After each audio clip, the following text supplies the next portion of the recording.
Good afternoon, good morning, good evening, and welcome back to our chemistry lesson. It's been a long weekend. We were supposed to meet yesterday, but because of the weekends over here and there, we did not manage to have our lesson yesterday. But today, I'm happy that we have managed. We are back. We are here, like we never left to anywhere.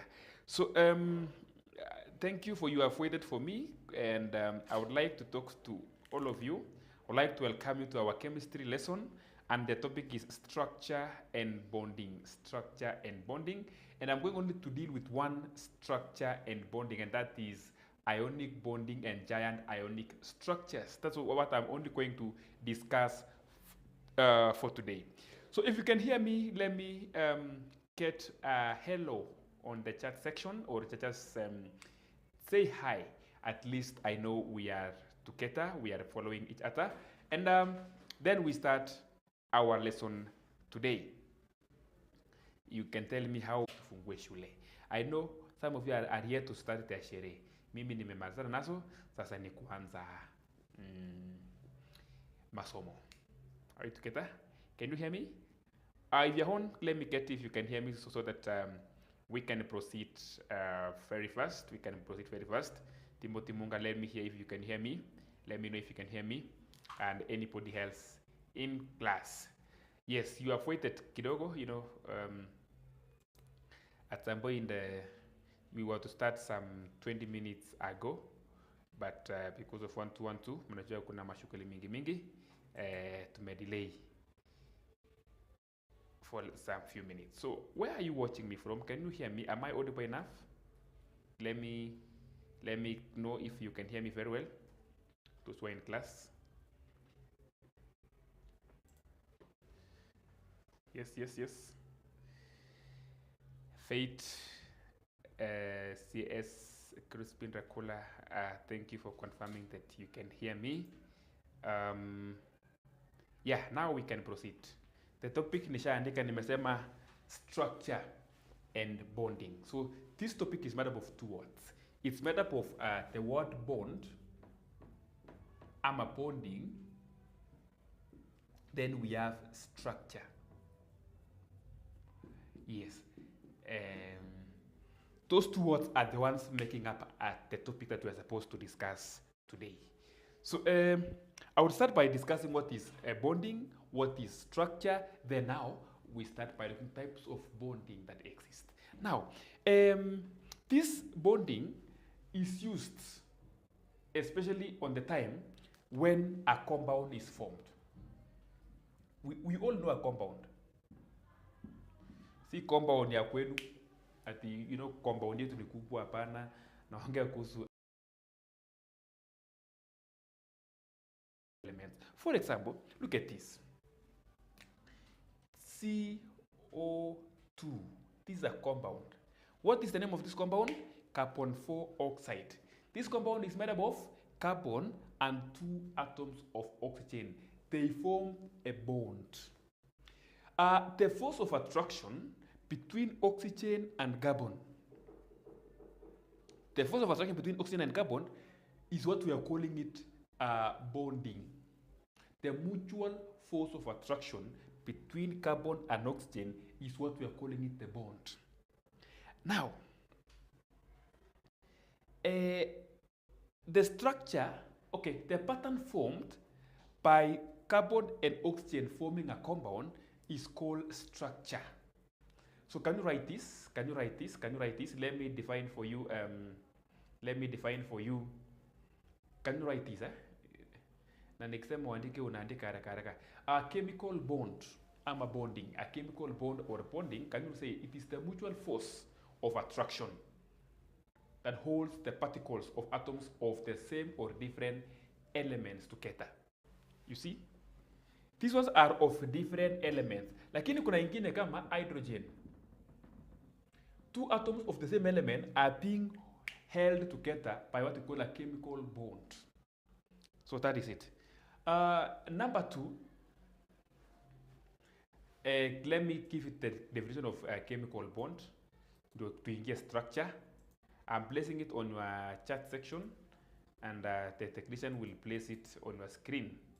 So that is the definition of chemical bond. It is the mutual force of attraction that holds the particles of atoms of the same or different elements together.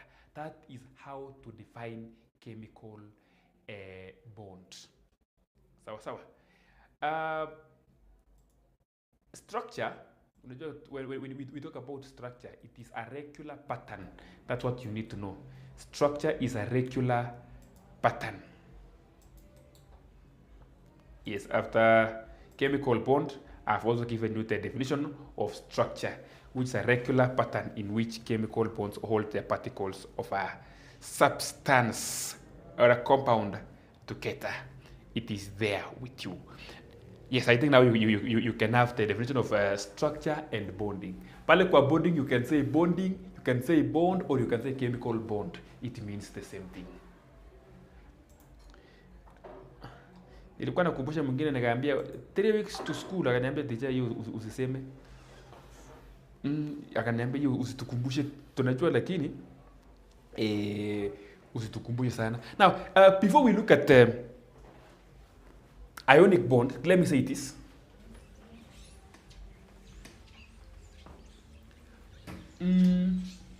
Elements combine together to form compounds. Elements combine together to form compounds by losing or gaining electrons. Look at this. Sodium and chlorine. They form a compound known as sodium chloride. Sodium will lose electron. Chlorine will gain electrons. When they gain electrons or when they lose electrons, they become stable. They become stable like the noble gases.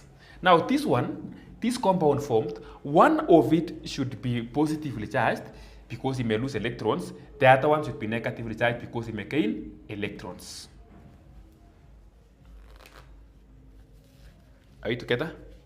Yes, so that is how it should be. One is gaining, the other one is losing. I was telling you this last week. Do you know oxygen can form compound with chlorine? In the realities, we know all of them are supposed to gain electrons, but in the event this has to form a compound, oxygen has to lose electrons to chlorine. But in the normal location, one is losing, the other one is gaining. Now, for example, look at this. See, it forms a positive ion, this one forms a negative ion. There is a law of charges which says like charges repel and like charges attract. So they will attract each other. When they attract each other, it brings about the bonding. Because one is negative, and that one is positive. And in the process, it gives a certain pattern. And that pattern, we call it structure. That's why we are talking about structure and bonding. So there are various types of bond. Bonding that exist. And based on those various bonds, it gives various structures. A structure comes from a bond. A structure comes from a bond.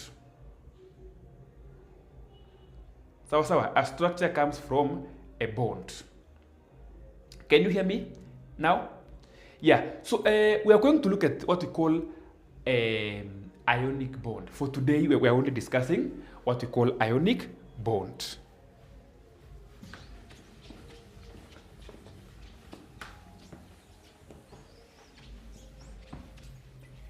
Ionic bond.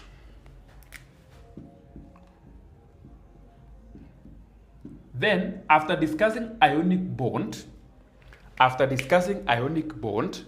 we will look at the structure associated to ionic bonding. Tuko pamoja? Now tuanze. What's ionic bond? I'm taking you slowly because for the first time. So staki niende mbio sana.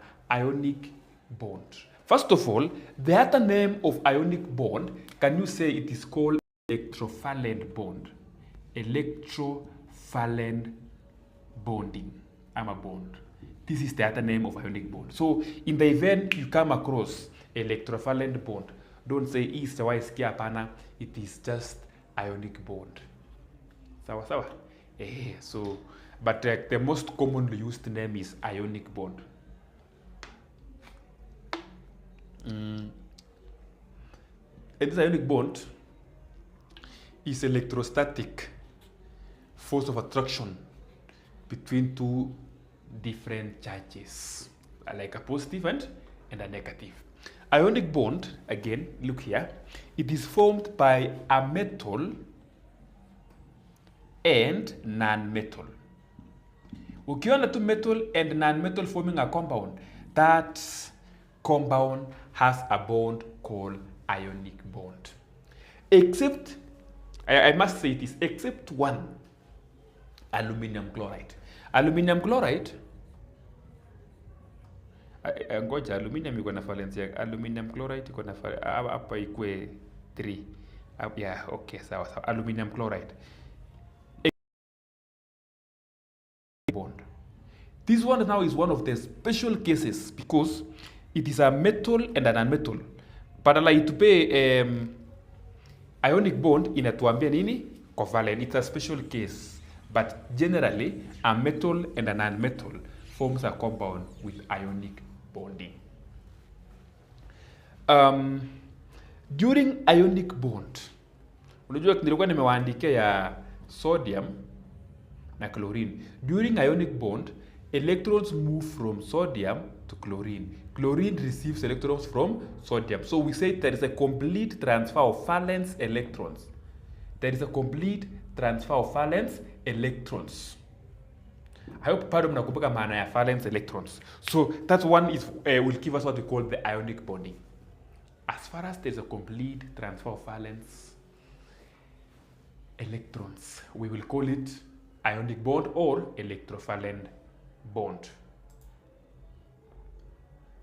Are you together? Yes.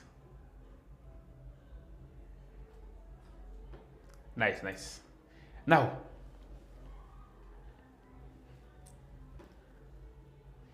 let's define ionic bond. Let me give you the definition of the ionic bond. Check on my chat section. Okay, ionic bond.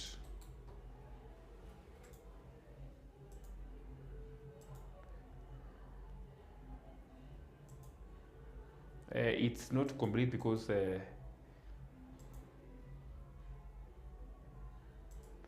sawa sasa kidogo tu, I'm typing for you.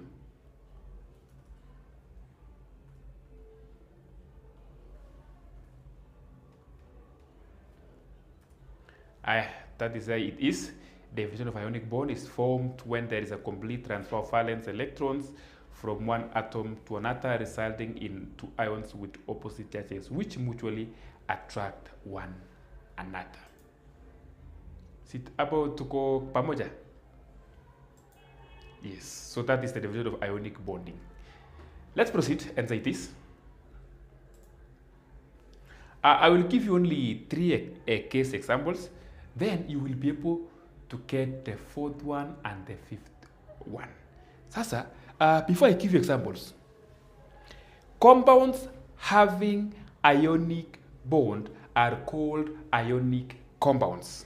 I hope umenishika vizuri. Compounds having ionic bond are called ionic compounds. After nimewapea examples 2 ama 3 ya how ionic bond are formed, then we will see the properties of ionic compounds. An example of ionic compounds is sodium chloride, magnesium chloride, a metal and non-metal. Sodium oxide, vitu kama hizo. Now look at this. I talked about valence electrons. I hope we all know. Wacha niwape example moja ndio tuendelee vizuri. Okay, I will give you 3 examples ndio mtu asiseme ati si kumbea. So nataka to see how sodium chloride is formed. Sodium chloride compound is formed. So first of all, we have sodium here. Hii nimechora vizuri kweli but siko sawa. So it has we have 11p 12n, so we have 288 ngapi? 288. Kumbuka ni 281. So hapa nitaweka ingine ikuwe na 1 pale. That is a sodium atom. Now it's supposed to react. This pen of mine is emitting some ink. Supposed to react with chlorine. Chlorine, kumbuka.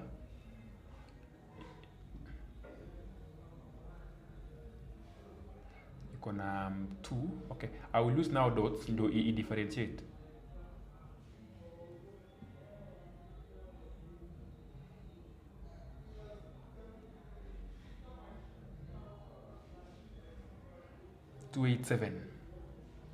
So hapa tuko na moja, hapa mbili. Kumbuka electrons are supposed to be together in pairs. Huwezi pata ikiwa peke yake unless if it has to be one kama hii. So this one is chlorine 287. Then what is it giving us? Now sodium will lose the valence electron 1, chlorine will gain 1 on the other side. My board is small, but haina shida. So it's going to give us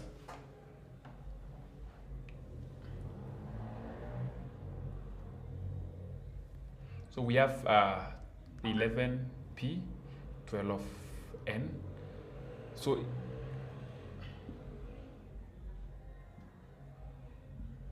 it's going to be 28. Why? Alafu lazima nifanye hivi na nifanye hivi na niweka pale plus. Hapa ilikuwa 281. Hapa itakuwa 28 hivyo tu. Why? Because it's now a sodium ion. Hii ilikuwa sodium atom. Then plus. Don't even say plus. Now another one like this ningechorea huko lakini hakuna space, ndaichorea hapa chini for chlorine. But remember chlorine iko na 17p 18n. So hapa chini ndachora chlorine 17p 18n.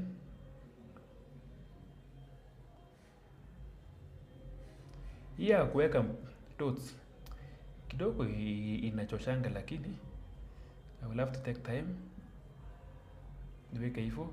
Then sasa ilikuwa 287. So hapa tuko na 2, hapa tuko na 2, hapa tuko na 2, hapa tuko na 2, hapa tuko na 2. Kumbuka kuna moja ilikuwa pale juu hapa. So hiyo moja kuna ingine yenye tumegain. So nitaweka ikiwa negative. The one that imegain iko negative. The one that ili lose iko nini? Positive. Na hapa uandike 288, but it is chlorine ion. My board is small. Maybe next time you will buy me a bigger one. Ndio nisikue na ipeleka chini hivyo. Good. That's the first example. So this one is losing, this is gaining. After losing it becomes positive. After gaining it becomes negative. Don't forget to put the negative sign there. Kama ime lose 2 ningeandika 2 minus. Kama inge lose 2 ningeandika 2 plus. Ama inge gain 2 ningeandika 2 plus. So don't confuse about that.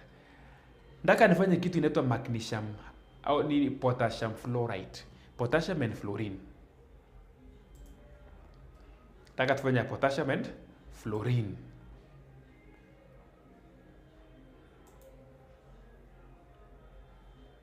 Yes, are you ready? Allow me to clean the board.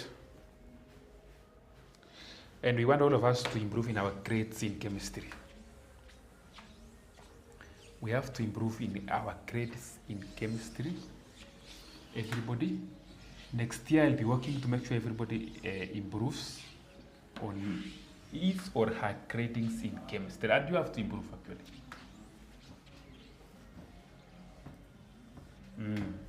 Whatever I'm teaching here, these are just what I would like you to master the content on.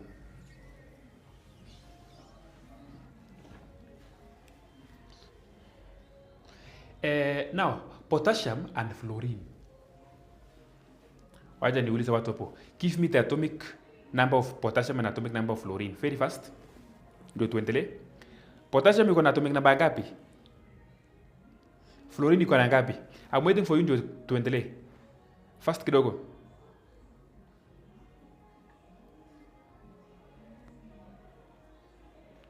Fluorine and chlorine. I'm waiting for the atomic number of fluorine and the atomic number of potassium.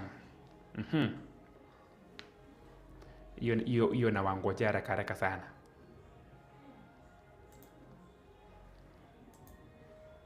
Tuharakishe kidogo. Atomic number of fluorine and chlorine.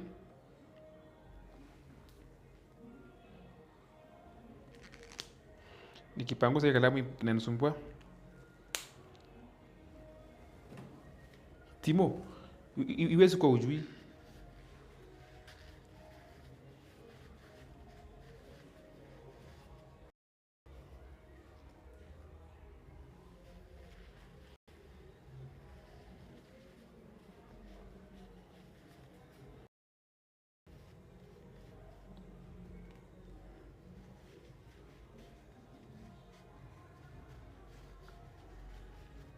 Aya, sawa.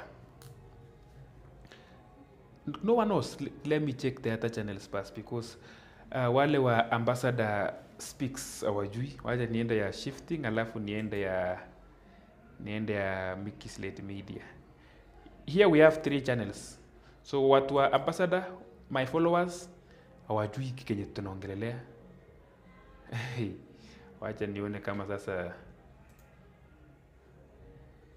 kidogo tu nione ya wale wengine juu nyinyi umeshindwa.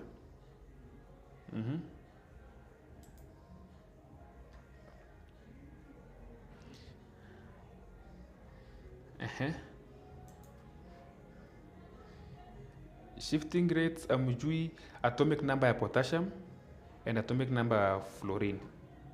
Ambassador Speaks the same. Mixed Rate Media nobody knows.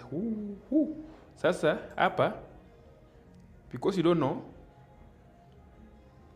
let me give you the answer.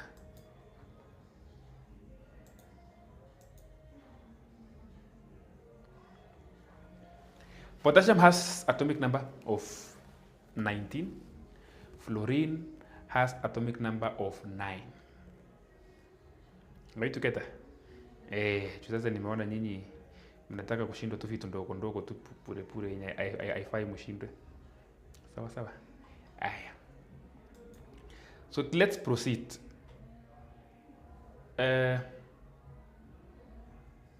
Somebody is saying that Faith inbox me. Wewe Prosper TV. Bwana ukunitaka kuwa inboxed. Aya. Now, let's look at the compound formed by potassium and fluorine. Tumeangalia sodium and chlorine. Do at least you see how it should be. So the electronic configuration of potassium is 2881. For fluorine, because it is atomic number 9, it is 27. So tuanze na hivi potassium. I will try to nichore ndogo. I hope itaonekana. So hapa ni 19. Because hapa ndani lazima uandike the number of protons and also the number of neutrons. 20n. Na uandike hapa ni 2881. 28.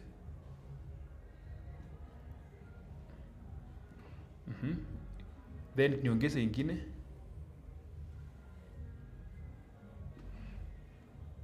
Najua nimechora vitu mbaya lakini at least iko na shape.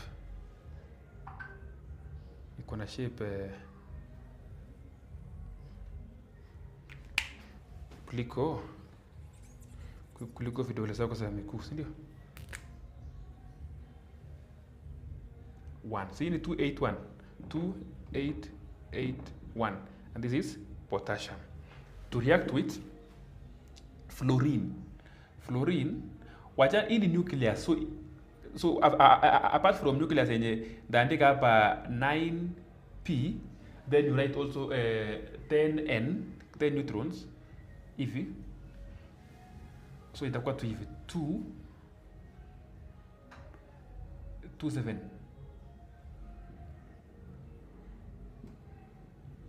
Hii ni mbili, 27. And this is fluorine, which is 27. Now, what is going to happen here? The potassium is going to lose this one. It's going to lose this one. Fluorine is going to gain the one. So what's going to happen here? You will have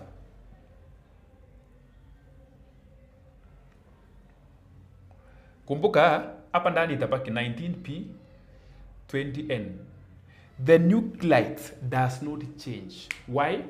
We are not losing protons or neutrons. So it will remain 19p 20n. So then we have 2, then 8. Na kama umetumia ingine x ama cross, hiyo ingine utumie dot. So 2, 8, 8 ime lose 1.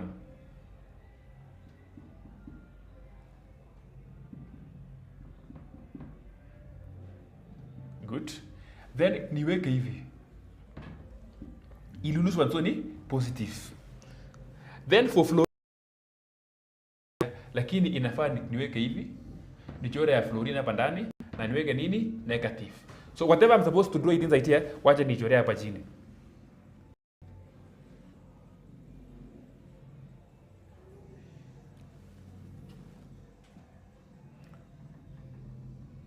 Then n, then we have 2.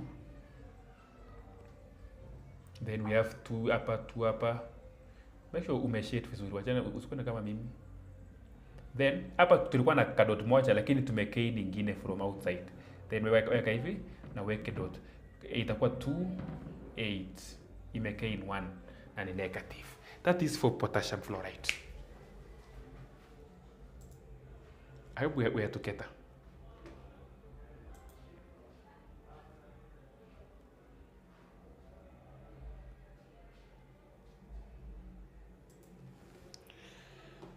Sawa. So anybody with a question? If there is no question up to that point, ndaka tumalizie hivi. In fact, those two examples are enough. You can check on others in our notes. For those who have these notes, nilikuwa nimeanza nikasema ensure you have notes on ionic bonding, so you can go and check more and more. Now, what is there here is let's look at the properties.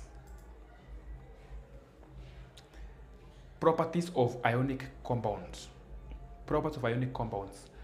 One, most ionic compounds are soluble. That's the property number one. They are soluble.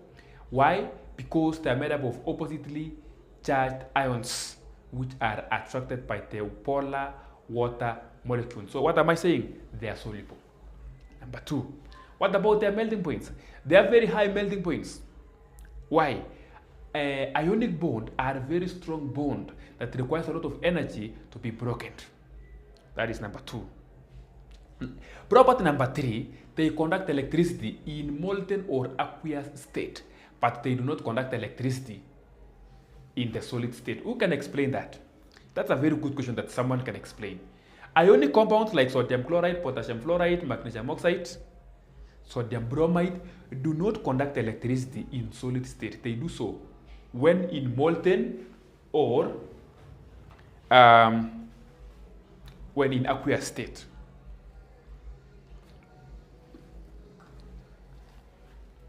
Are we together? Yes, so what you need to know, and by the way, you will meet with these questions. Somebody will ask you about solubility. Another person will ask you about melting and boiling point. Another person will ask you about conduction of electricity. You must explain the way we have said it. So, for example, I can ask you, comment on the solubility of ionic substances in water. You must explain that they are very soluble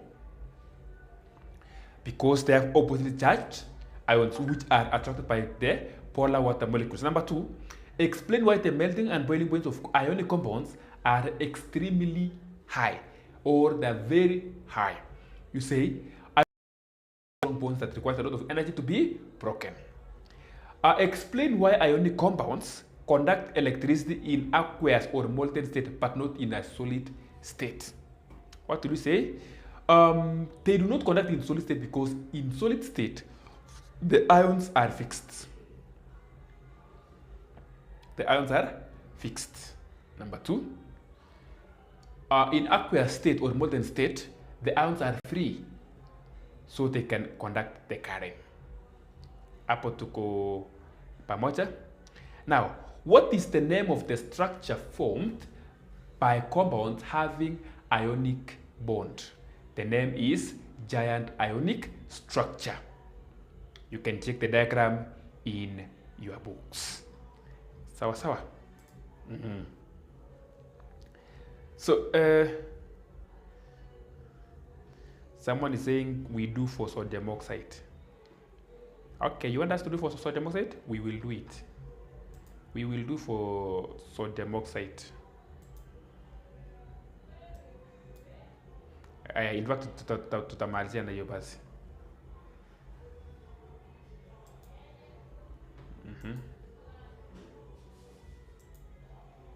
Beverly, sodium oxide. Let me clean the board to find sodium oxide. Then we end there.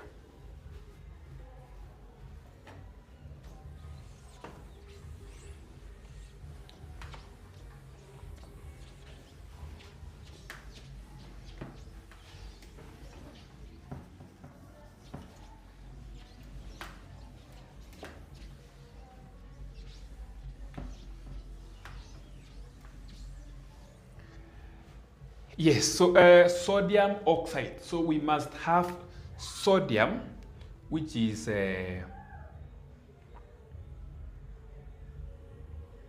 11B12N 2 8 to 8 to 8.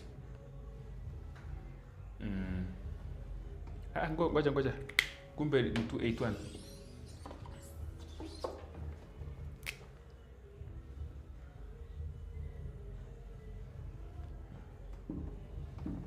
Yes, so hiyo 1 tuweka hapa. This is sodium, then plus oxygen, which is going to be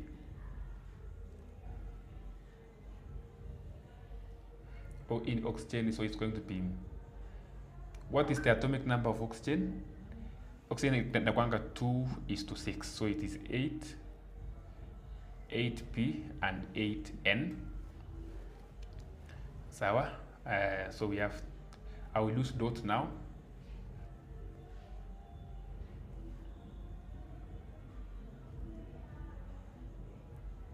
Yes, so that is so this is oxygen.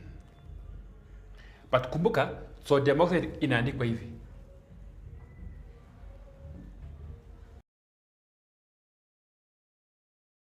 Atoms of sodium and 1. So let's proceed in David. So we are going to have sodium is losing 1, so we are going to have a sodium ion, which is 11p 12n. So it's going to be 2 8. Then we have 8 here. 8 then nikiweka hivi itakuwa sisi ili lose, so it's going to be positive.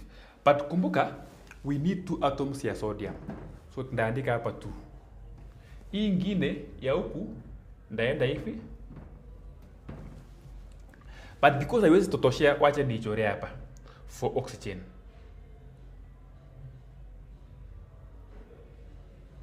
So it's going to be 8p. Kumbuka hii ingine haiwezi ka change 8p, then sorry, ini dots 2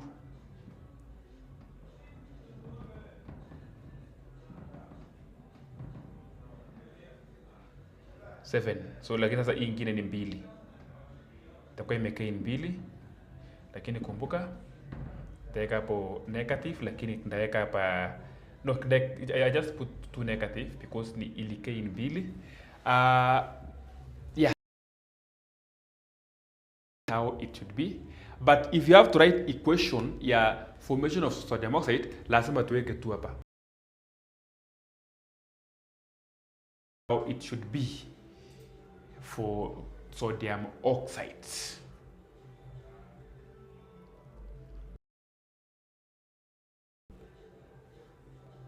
unless kama kuna swali ingine, we will stop there for today. Niangalie channel ingine.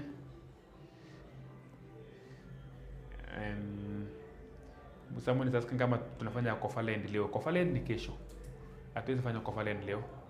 We'll be doing for Kofaland tomorrow. So in the next 1 minute, we will be stopping. So I would like you to, if you have any question, do it right now in the next 1 minute before we end. Yes. Remember, you have assignments ya kufanya. Every school gave you assignment. We are here to remind you on the same.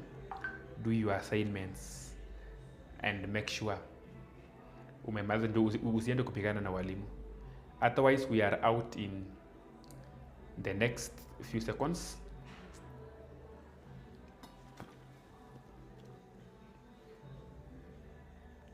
So thank you for attending our lessons.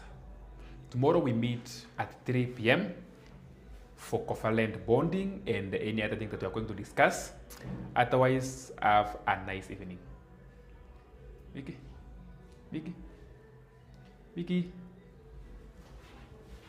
Tumemaliza.